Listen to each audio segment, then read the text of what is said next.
Darker than Shakespeare.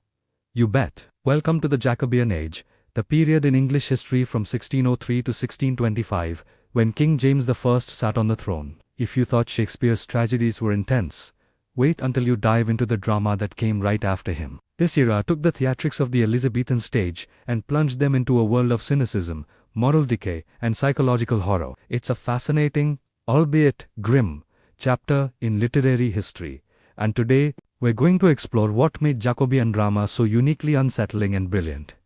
So, what exactly changed? When Queen Elizabeth I died without an heir, the crown passed to her cousin, James VI of Scotland, who became James I of England. This transition brought about a significant shift in the nation's mood. The optimism and national pride of the Elizabethan era, fueled by victories like the defeat of the Spanish Armada, began to fade. Under James I, political instability, religious tension between Protestants and Catholics, and widespread corruption in the royal court created a sense of anxiety and disillusionment. People felt the world was a more dangerous, unpredictable place, and the theatre reflected this perfectly. While Shakespeare was still writing some of his greatest plays at the beginning of this period, like King Lear and Macbeth, which are pretty dark themselves, a new generation of playwrights emerged, pushing the boundaries even further. These writers weren't just interested in the fall of great men, they were obsessed with the darkness lurking within the human soul and the rottenness of society itself. The heroes of Elizabethan drama were often noble figures facing a tragic flaw. In Jacobean drama, the protagonists are frequently anti-heroes, villains, or deeply flawed individuals navigating a corrupt world. The focus shifted from external conflicts to internal, psychological turmoil. Let's talk about the key players of this era. First up, John Webster. If there's one name synonymous with the sheer horror and poetic beauty of Jacobean tragedy, it's his. Webster's two most famous plays, The White Devil and The Duchess of Malfi, are masterpieces of the macabre. The Duchess of Malfi is a particularly brutal story. It follows a noble duchess who secretly marries a man of lower social standing. Her corrupt and incestuously possessive brothers find out and unleash a campaign of psychological torture and violence that is truly shocking, even for modern audiences. The play is filled with spies, assassins, and madness. One of the most famous lines from the play is "Cover her face, mine eyes dazzle. She died young." It's a moment of chillingly understated grief from a character who orchestrated her death. Webster's worlds are claustrophobic, filled with characters trapped by a corrupt system where virtue is punished and ambition leads to a bloody end. His poetic language is exquisite, but it describes a world steeped in decay. Then we have Ben Jonson. While Jonson also wrote tragedies, he is best known for his comedies. But these aren't the light-hearted romantic comedies of Shakespeare. Jonson was the master of the city comedy and the comedy of humors. His plays, like Volpone and The Alchemist, are sharp, satirical critiques of the greed, hypocrisy, and foolishness he saw in London society. In Volpone, the main character is a wealthy Venetian man who pretends to be dying to trick a group of legacy hunters into giving him extravagant gifts, each hoping to be named his heir. It's a hilarious but biting look at human avarice. Jonson's characters are often driven by a single, overriding obsession or humor, whether it's greed, lust, or vanity,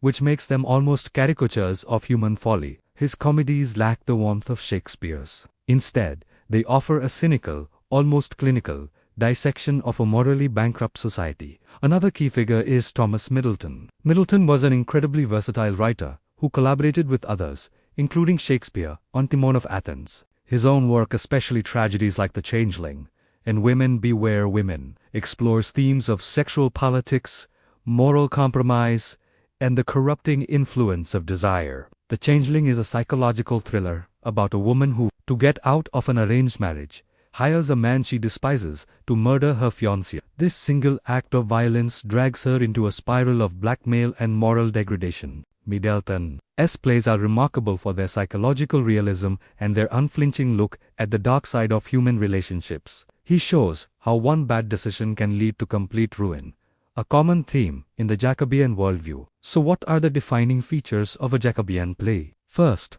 a fascination with revenge. The revenge tragedy, a genre popularized in the Elizabethan era, with plays like the Spanish tragedy, reached its zenith in the Jacobean period. But here, revenge is more complex and psychologically twisted. It's not just about avenging a wrong. It's about a descent into madness and moral ambiguity. The revenger often becomes just as corrupt as the person they are seeking to destroy. Second, a deep-seated cynicism about power and justice.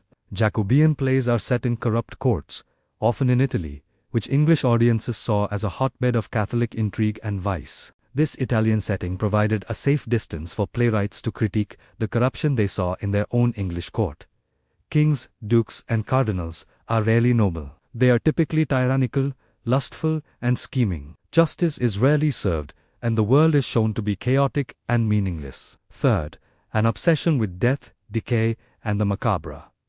Skulls, ghosts, poison, and elaborate torture scenes are common stage props. The violence is often graphic and sensational, but it's not just for shock value. This imagery serves to remind the audience of human mortality and the fragility of life in a world without a clear moral compass. The term memento mori, remember, you must die, is a perfect summary of the Jacobean outlook. And finally, the language. The poetry in these plays is stunning, but is different from Shakespeare's. It's often more jagged, intense, and psychologically charged. The soliloquies reveal characters tormented by their thoughts, grappling with existential dread and moral paradoxes. The dialogue is sharp, witty, and often filled with dark irony. In many ways, Jacobean drama was ahead of its time. Its exploration of psychological complexity, its critique of social structures, and its dark, existential themes feel surprisingly modern. These playwrights were unafraid to look into the abyss of human nature and report back on what they saw. They presented a world where the old certainties were gone, and humanity was left to navigate a landscape of moral ambiguity and decay. It's a challenging and often disturbing vision, but it's also a deeply compelling one. So, the next time you think of English Renaissance drama, don't just stop at Shakespeare. Venture into the darker, more cynical world of the Jacobean stage. Read The Duchess of Malfi or Volpone. You'll find a theatre that is just as powerful and profound, but with a uniquely unsettling edge that reflects the anxieties of its time and continues to resonate with our own. It's a journey into the shadows, but one that is well worth taking. Thanks for watching. If you enjoyed this deep dive into literary history, don't forget to like, subscribe, and hit that notification bell for more videos. Let me know in the comments which Jacobean play you find the most fascinating. See you next time.